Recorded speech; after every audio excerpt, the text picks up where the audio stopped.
Hi, this is Dan here. I hope you're doing well. In today's lesson, we've got quite a difficult slap bass groove. So I'm going to take it step by step. And the first bit goes like this. We've got hammer-ons.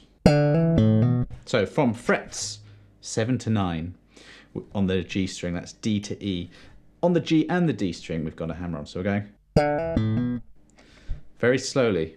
We're popping. So when you see a P, it means pop or pull. And the S means slap, sometimes notated as a T for thumb. So we've got a pop followed by a slap. If I say pop or pull, I mean the same thing. So consecutive strings. And I'm using fingers 1 and 3 here. And then on the next pop on the D on fret 7, you need to do a little slide with that same finger back down to the 6th fret. Now what that does, it gets you in position for the next bit, which is the same hammer-on now between fingers 2 and 4. This is the A to the B on frets 7 to 9 of the D string. So a good thing to do is just practice a little tiny portion of something that's hard. I sometimes, by the way, use my little finger to hammer on. It's up to you what you do there. Now this little bit coming up, you've got hammer-ons in conjunction with ghost notes. A little bit later on in the lesson, I'll show you how you might work out and improvise your own lines around this. But that kind of thing, it's very rhythmic. So we've got a hammer-on, a ghost note first, and that's being done by just dampening the strings with your fingers and just coming down with your thumb.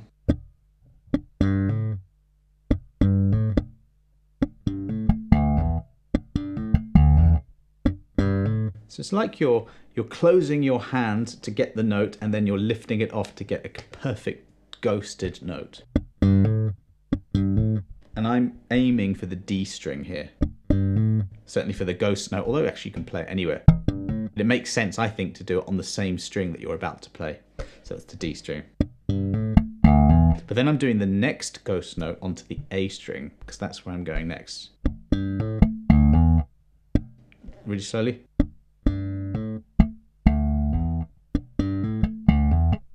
Then we've got a pop on fret 5, that's the G on the D string.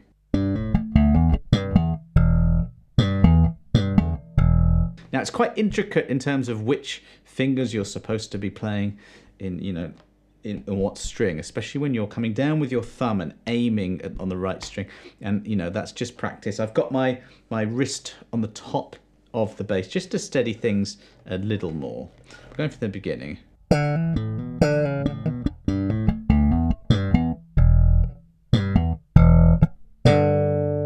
Last bit is a little double stop, which is when you play 2 notes at the same time. So we've got G and D, frets 5 on the D string, 7 on the G string. You can use fingers 1 and 3 or 1 and 4, and I'm getting index and middle fingers under there, really pulling away. Also, these angled fingers, the longer ones here, they're muting the E and the A string. Especially when you're slapping, it's very easy to accidentally hit other strings. So to guard against that, you get your muting together.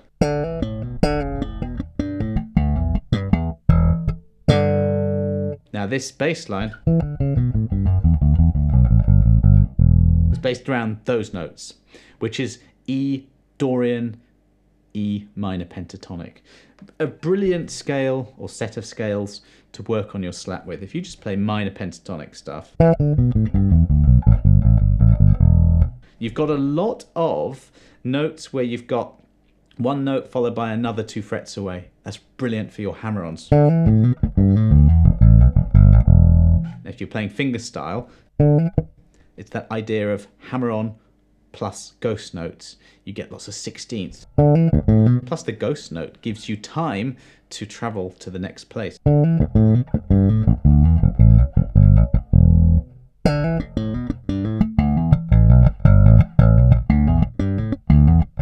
good little exercise to do. Learn your E minor pentatonic scale, figure out all the places where you've got that situation where you've got, like for example, a G to an A, notes that are 2 frets apart.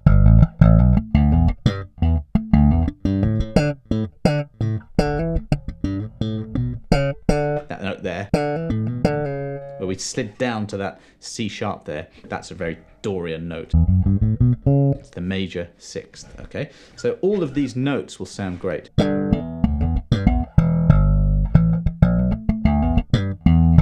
Now that's how I compose this anyway. Start off with a set of notes that sound good, and that's very standard funk fare. It sounds brilliant. E minor pentatonic, E Dorian. Another one is your, that's a blues scale.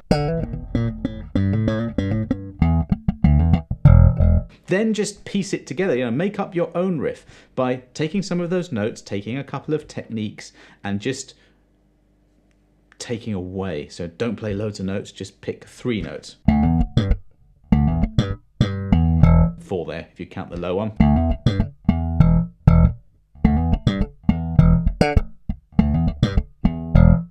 Just sticking in the groove.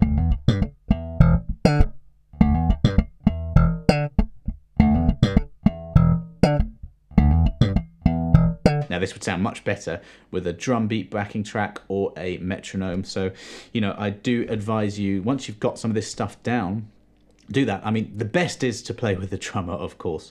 And if you've got that option, please do it. Otherwise, metronome, drum loop will really help to get your timing together. Anyway, I hope you enjoyed that short lesson. I'll be doing quite a few more like this, so please do subscribe to the channel if you're interested in this kind of thing. It won't just be slap, it won't just be funk, it'll be all kinds of different music, because I love all kinds of music. Any suggestions or questions, let me know in the comments box below. Otherwise, have a brilliant day, and I'll see you on the next lesson.